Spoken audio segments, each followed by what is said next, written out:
உங்கள் தந்திவன் தொலைக்காட்சியில் தெனாலிராமன் தினமும் மாலை 6 மணிக்கு காண தவறாதீர்கள். ஓலா கம்பெனியில் பணிபுரிந்த பெண் ஊழியர் கொலை செய்யப்பட்ட சம்பவம் அதிர்ச்சியை ஏற்படுத்தியுள்ளது. இது குறித்து பார்க்கலாம் விரிவாக.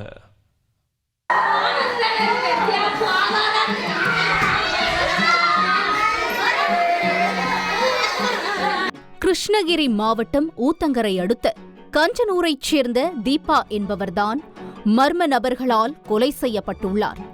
32 வயதான இப்பெண்ணுக்கு மாதேஷ் என்பவருடன் திருமணம் ஆன நிலையில் இருவருக்கும் கௌஷிக் தரன் மற்றும் ஷிவானி என்ற 2 குழந்தைகள் உள்ளனர்.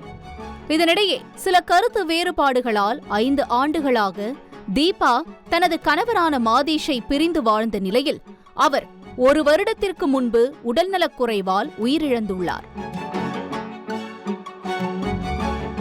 இந்த சூழலில்தான் கடந்த டிசம்பர் 8 முதல் போச்சம்பள்ளி பகுதியில் உள்ள ஓலா கம்பெனியின் கேண்டீனில் வேலை பார்த்து வந்திருக்கிறார்.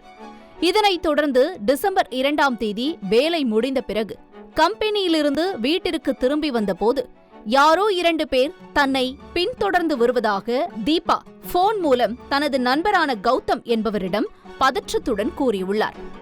இதை கேட்டு அதிர்ச்சியடைந்த கௌதம், வீட்டிற்கு மெதுவாக செல்லுங்கள், நான் நீங்கள் செல்லும் பாதையில் பின்தொடர்ந்து வருகிறேன் என தீபாவிடம் கூறியுள்ளார். பிறகு கொஞ்ச நேரத்திலேயே தீபாவின் போனிலிருந்து மிதுன் என்பவர் பேசியிருக்கிறார்.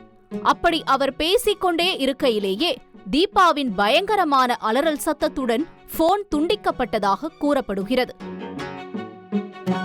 இதனால் ஆடிப்போன கௌதம் சம்பவ இடத்திற்கு விரைந்து வந்து பார்த்தபோது அங்கு ரத்த வெள்ளத்தில் மிதந்தபடி தீபா கிடந்துள்ளார். உடனடியாக அவரை மீட்ட கௌதம் மருத்துவமனைக்கு கொண்டு செல்ல இருந்த நிலையில் செல்லும் வழியிலேயே தீபா பரிதாபமாக உயிரிழந்து விட்டதாக கூறப்படுகிறது.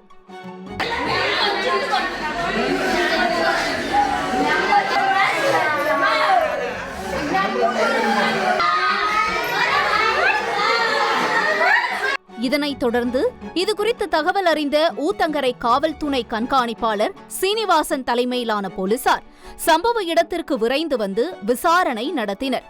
இதனிடையே உயிரிழந்த தீபாவின் நண்பர் கௌதம் அளித்த தகவலின்படி தீபாவின் போனில் பேசிவிட்டு தலைமறைவான தருமபுரி மாவட்டம் கம்பைநல்லூர் சமத்துவபுரத்தைச் சேர்ந்த மிதுன் என்பவரை சாம்பல்பட்டி போலீசார் வலைவீசி தேடி வருகின்றனர்.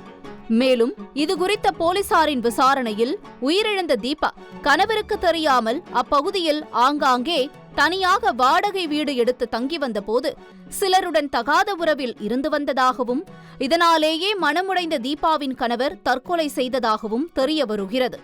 கொலையின் பின்னணிக்கு இதுதான் காரணமா அல்லது வேறு ஏதேனும் பிரச்சனையா என்ற கோணத்தில் போலீசார் விசாரணை நடத்தி வருகின்றனர். ஓலா கம்பெனிக்கு சென்று திரும்பிய பெண் கொலை செய்யப்பட்டது அந்த பகுதியில் பெரும் சோகத்தையும் பரபரப்பையும் ஏற்படுத்தியுள்ளது. தந்தி டிவி செய்திகளுக்காக கிருஷ்ணகிரி மாவட்டம் ஊத்தங்கரை செய்தியாளர் வெங்கடாச்சலம். உங்கள் தந்திவன் தொலைக்காட்சியில் தெனாலிராமன் தினமும் மாலை 6 மணிக்கு காண தவறாதீர்கள்.